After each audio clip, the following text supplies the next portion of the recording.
We are continuing our lesson in the book of Romans today. We are going to be reading from Romans chapter 10, and this is our 53rd week. We are going to be reading from Romans chapter 10. I have a couple other verses we're going to go over today, but we're not going to use them as main texts. So we're going to start in verse 14 of chapter 10.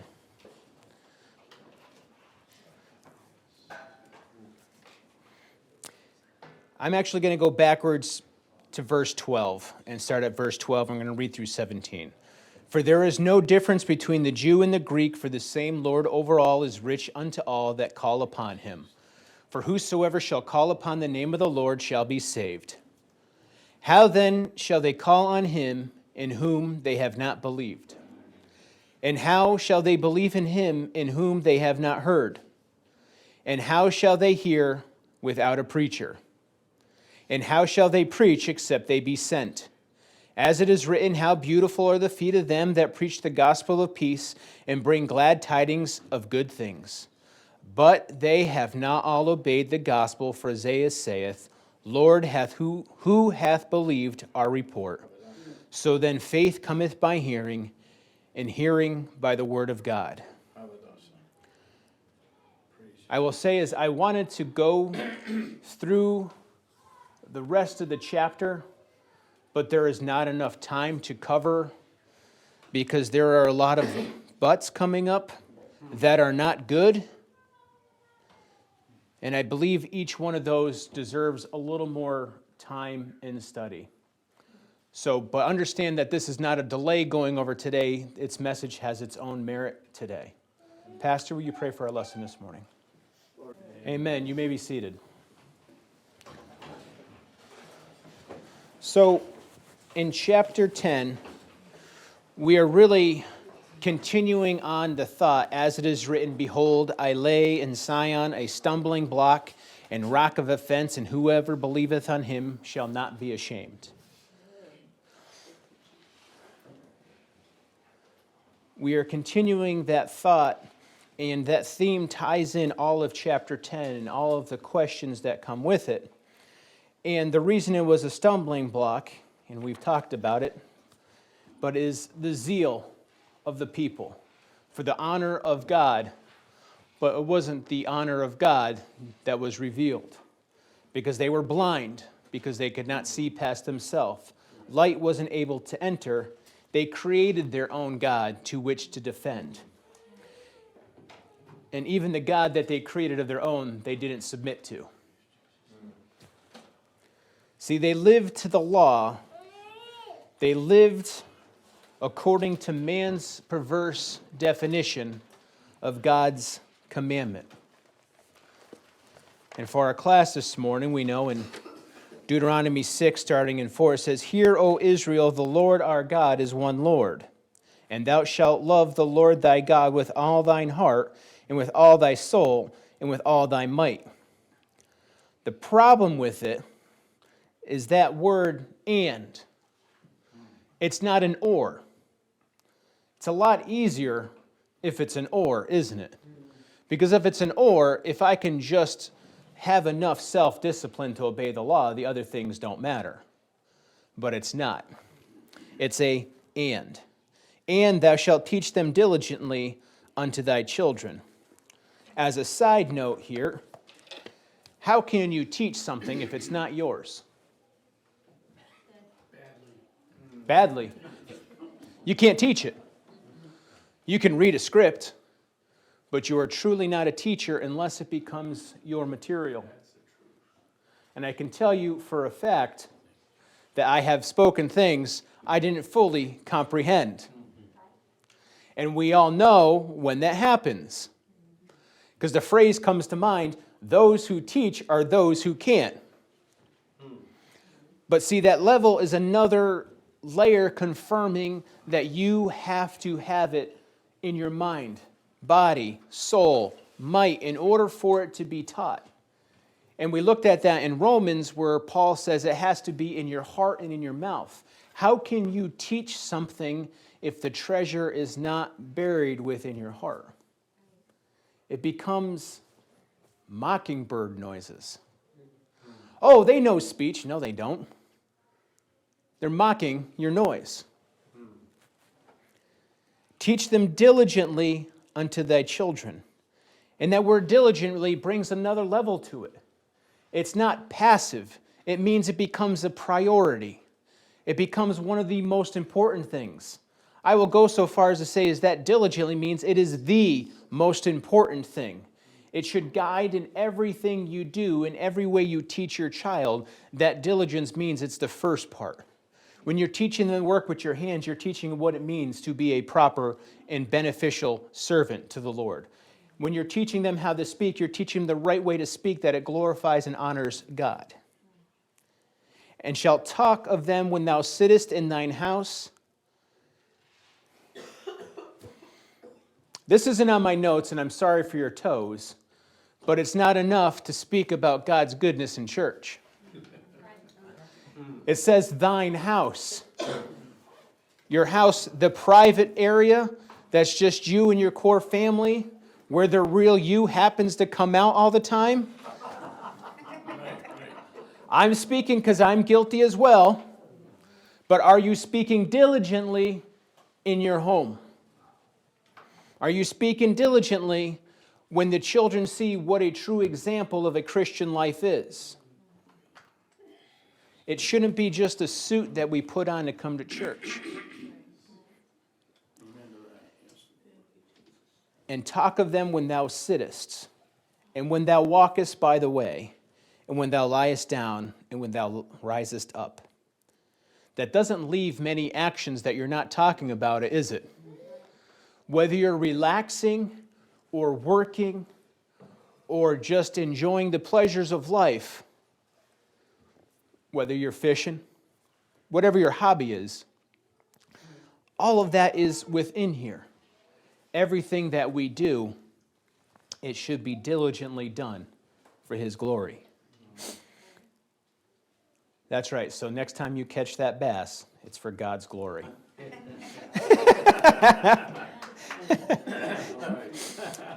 And it says, and thou shalt bind them for a sign upon thy hand, and they shall be as frontlet between thine eyes, and thou shalt write them upon the posts of thy house and on thy gates. And I will stop there in Deuteronomy. But we jump down to, okay, if I just put it on the doorway, and I'm not critiquing anybody in particular, but I did a lot of work in West Hartford when I worked for one of the mechanical companies. And you could see it on the doorway. I'm losing the correct term for what it was, but they would bind a sign on the door, and I saw many of them. And you know what? The sign didn't match the treatment that I got. What does that speak of that house? More importantly, we say that we have Jesus as our name. We calleth upon him in his house. What does it speak of his house? Again, I am off topic. So, let's get back to Romans.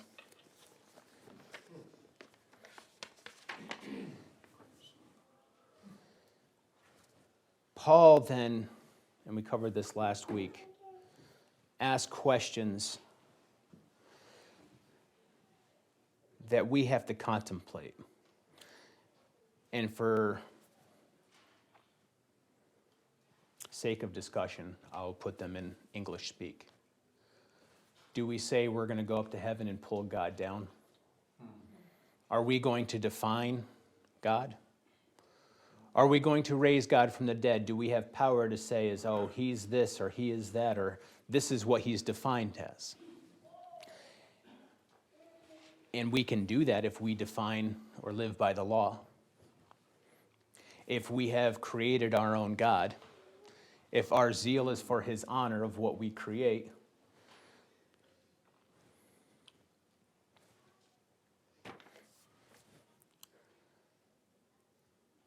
see, the system that man creates requires man to pull God down. And it requires him to raise God up. It requires man to define God for themselves and determine what he has revealed. A man-made system of religion is worthless.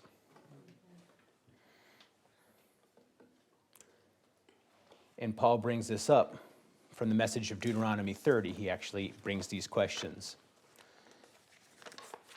And reading from Deuteronomy 30, I'm going to read 11 through 15, says, "For this commandment which I command thee this day, it is not hidden from thee, neither is it far off. It is not in heaven when thou shouldest say, Who shall go up for us to heaven and bring it unto us, that we may hear it and do it? Neither is it beyond the sea that thou shouldest say, Who shall go over the sea for us and bring it unto us, that we may hear it and do it? But the word is very nigh unto thee, in thy mouth and in thy heart, that thou mayest do it. See, I have set before this day life and good, and death and evil."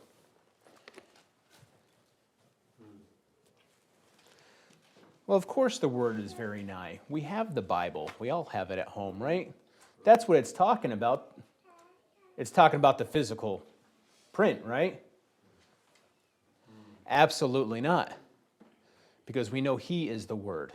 It is what he has revealed about himself, and it is nigh. Let me rephrase it. He has not withholden himself from his creation. Even when creation wants to try and look away from him, there he is. Truly, where could I go that he is not? I can try and convince myself, like Adam, that I can hide from him, but there is no hiding from him. We all do it.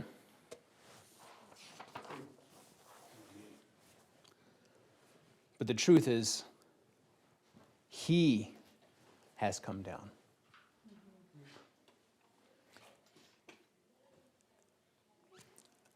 And I know it doesn't have it because it doesn't have the emotion, but he hath revealed himself.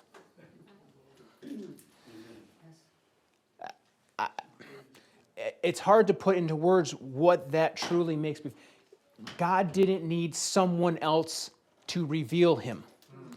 He didn't need someone to pull out a flashlight and shine it upon him. He said, I am. Period. Period.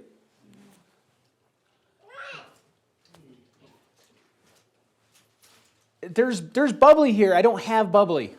Okay? I'm more like a 3-day-old can of Coke that's really flat. But today I feel like a fresh 20-ounce bottle that's been cracked open. This is as bubbly as it gets, I'm sorry, but he has revealed himself. We didn't have to beg him. We didn't have to plead with him. We didn't have to, as the misquoted words of Job, oh, that I might find him. Instead, he says, look. He calls our attention because we don't even know where to look for him.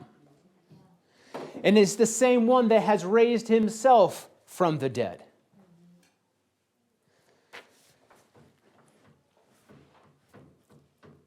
There's something of pride about doing something yourself.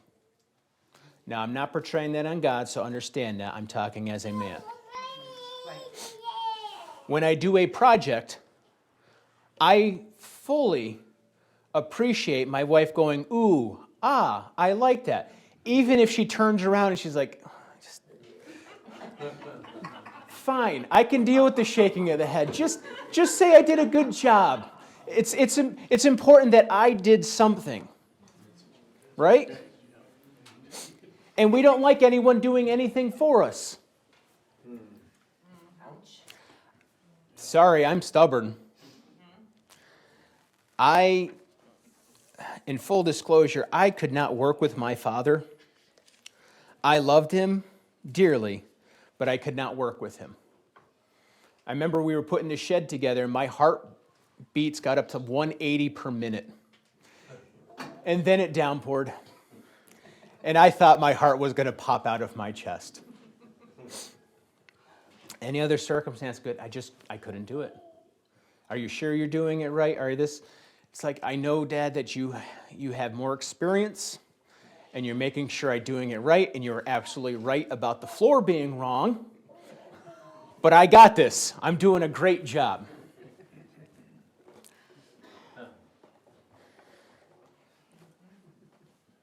But what I think about what the Savior has done for me, I don't have that same frustration. Because as much as I say I want to do it myself, there is the realization that there is no possible way that I could do it myself. Right. That's not to say there wasn't frustration about God not doing it my way. And it's not to say there won't be frustration in the future for God not doing it my way.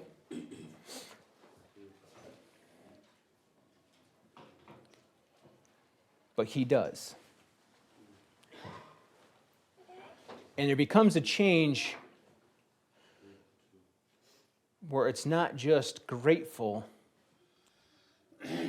for what he has done. But when he changes your thinking and your heart, you look forward to what he will do regardless of the circumstances, regardless of what has to be torn down first.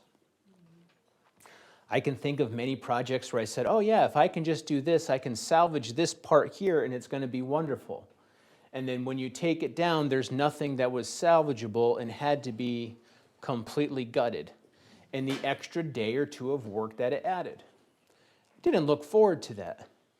Don't want to do that. Not happy about it. And I can't help but relate the times where he's come in and I said, Lord, I just want you to work on this part of my life. The rest is good. Don't you understand? This is the project I want you to work on. Leave this side alone. It's happy where it is. I'm good where it is.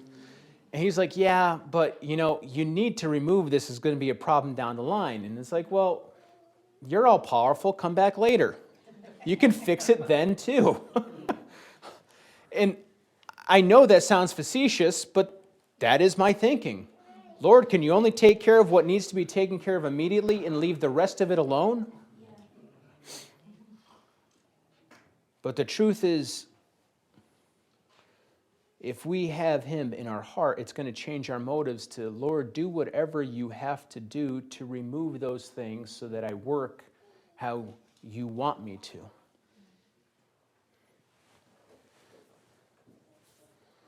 We can have a zeal for his work only if we know what his work is. And we can't know what his work is if we don't know him. And hence the questions that we got. It says, for whoever shall call upon the name of the Lord shall be saved. First, it's an important reminder, and we looked at that word call before. It's not just a verbal ask or a tell, but the word call means more. It means to put on the surname, to put on the name. So it's not just, hey, Lord, can you help me out here? But it's a deeper that I'm going to put him on.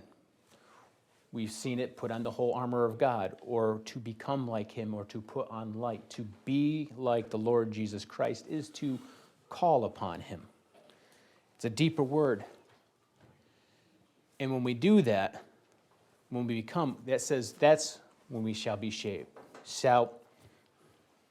When we call upon his name is when we shall be saved.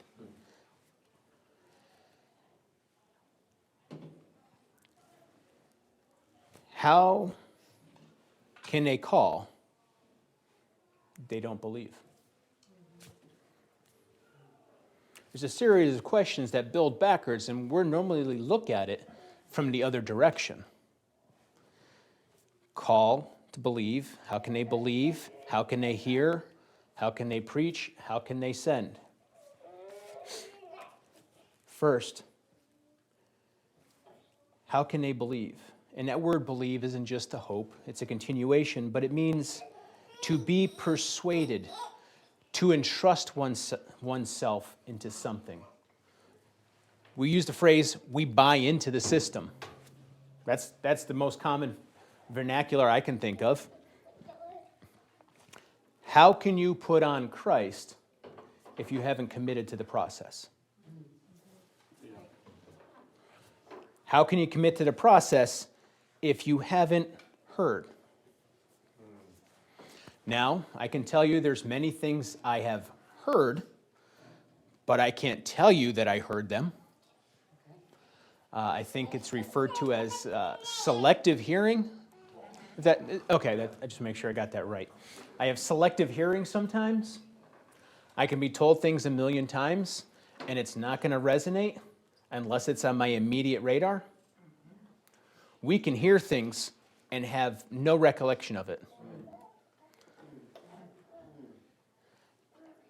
If we don't hear it or if we don't give audience to it, how are we going to buy into it? If we're not buying into it, how are we putting on Christ? How can they hear unless they have a preacher? Now, how many of you feel, I'm not a preacher? There's some misguided relief that I felt flow through one side to the other. Just because you're not up here this morning doesn't mean you're not a preacher. A preacher is one who proclaims. It is a herald, someone that brings forth. But I wasn't sent. Really. We'll come back to that. It says, how beautiful are the feet of them that preach the gospel of peace and bring glad tidings of good things. Now, if you want a good in-depth lesson on feet, there was one recently by Pastor on a spiritual health checkup about feet. So I encourage you to go there and listen. But Paul is quoting from Isaiah 52:7.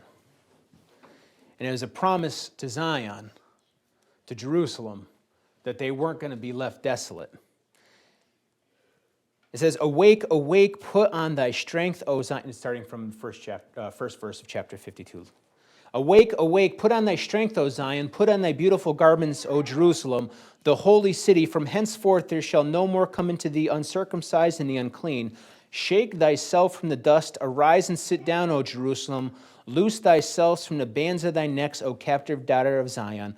For thus saith the Lord, ye have sold yourselves for naught, and ye shall be redeemed without money.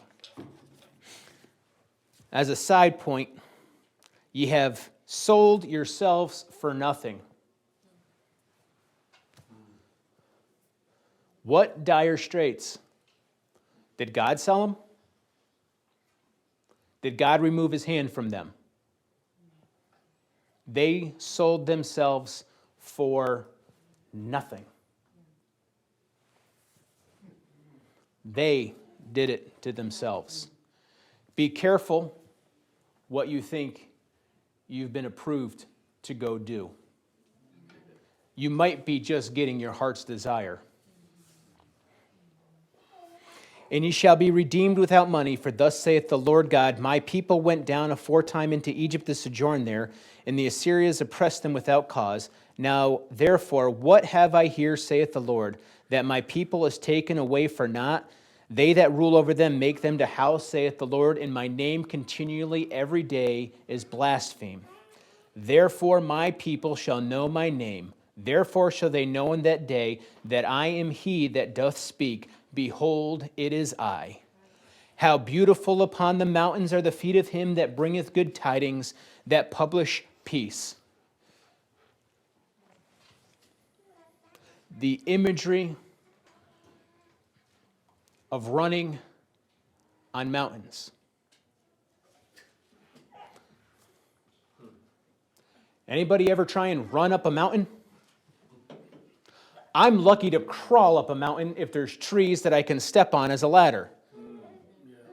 But to think of the swiftness that comes from good news and the messenger that cannot wait to deliver the message of good tidings.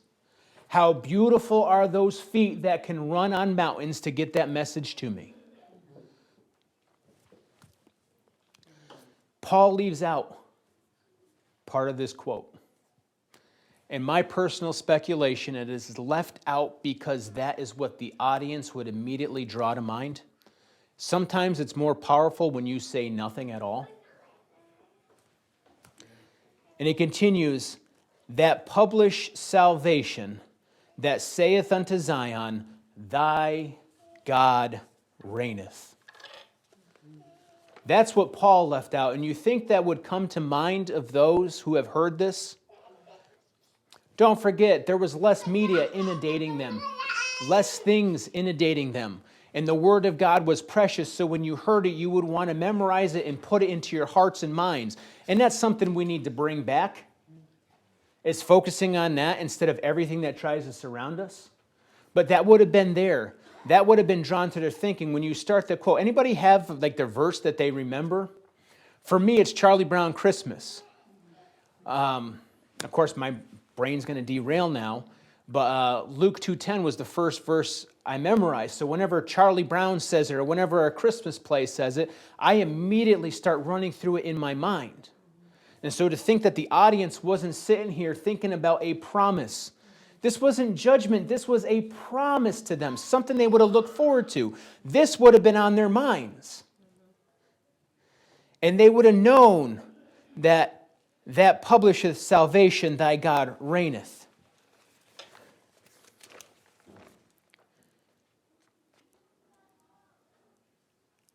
And unfortunately, verse 16 starts with but. They have not all obeyed the gospel, for Isaiah saith, Lord, who hath believed our report? And that was from the same passage in Isaiah. There wasn't the breaks that we have, but we have Isaiah 52. We just read verse 7, and 8 verses later, 53 starts with, who hath believed our report, and to whom of the arm of the Lord is revealed? To think that wasn't, for lack of a better term, a gut punch to the audience would be dead wrong. Because Paul just got done saying he is a stumbling block because you don't recognize that he has been here. He is a stumbling block to you because you are serving your own God. You're looking to him. And to say is, where is he? Where is he? This is the same God that Isaiah said, I am he. I am salvation. I am Yeshua that is coming. I am the Messiah. This has been declared to you. It is I. And I don't want to go further because that's one of the other questions. But then verse 17 says, so then faith cometh by hearing, and hearing by the word of the Lord.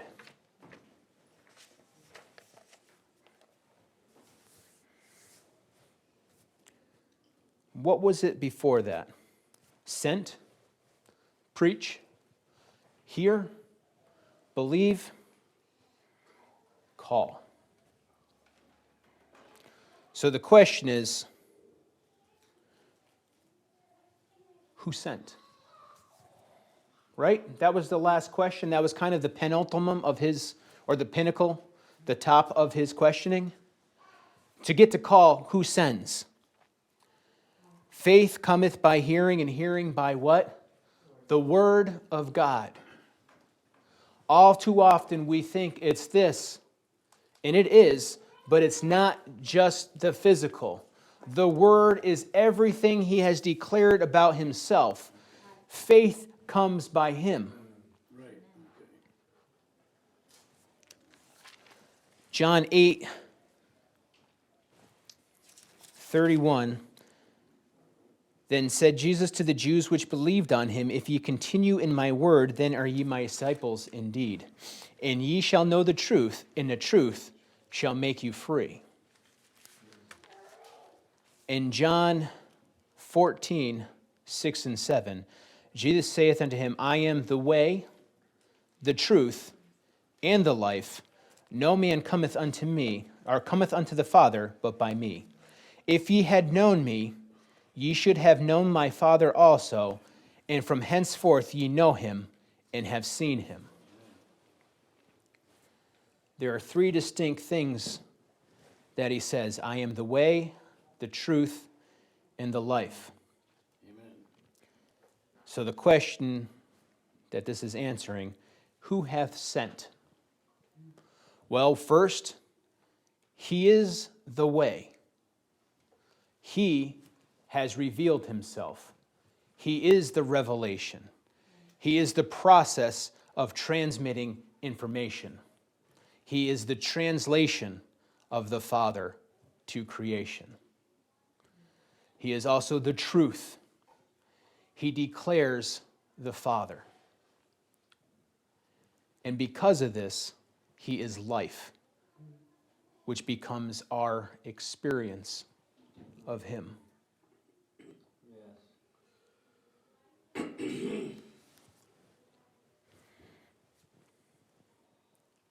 So who has sent? He has sent. He sent himself. Yep. Faith cometh by hearing, and hearing by the word of God. And this ties into the previous question, who has to go into heaven to find God? Who has to raise him from the dead? He has revealed himself. He has raised himself. He sent himself. He preached himself. And we have life. That life is not our life. It is his life. It is hearing. It is believing. And it is calling upon his name. That we can put on the name of Christ. That we can put on Christ. That we can be adopted as heirs. And this is everything that Paul has talking about. This isn't a change. This isn't a new philosophy. This is a further expounding upon how we want to argue what God has done. And so the question is, who has sent? Well, if you have put on the Lord Jesus Christ, what he has done is he has revealed himself. His prerogative is to make himself known. And if we have put on Christ, then we are sent. If we are sent, then we should be proclaiming and preaching. We are not responsible for the hearing. That should be a big relief. Because it's okay to fail. Because the failure is in our mind, not his. We think we fail as a witness because people don't choose. We only fail as a witness if we are not proclaiming him. I cannot dictate your actions any more than you can dictate mine. Smart/manipulative people know certain buttons to push and understand how I'm going to react, but they aren't controlling me. I am choosing to react. I don't know about you, but this provides me a lot of relief. Is we are all called to preach. If we are doing it, we will only be successful because of him. Remember, we do not create the fruit. He does.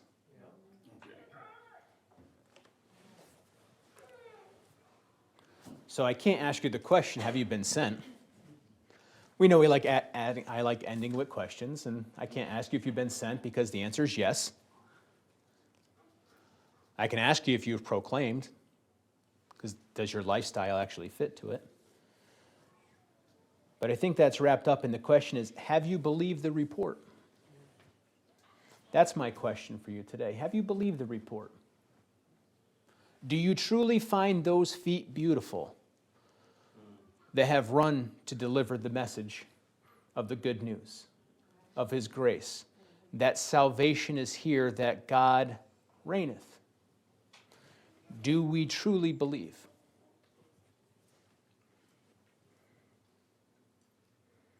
And that goes back to Deuteronomy 6. Do we believe here? Do we believe a couple days a week? Are we believing in our house? Are we believing when we're out shopping? Are we believing we're interacting with others? Are we believing when we are working? Do they really see someone who is Christ-like doing their job?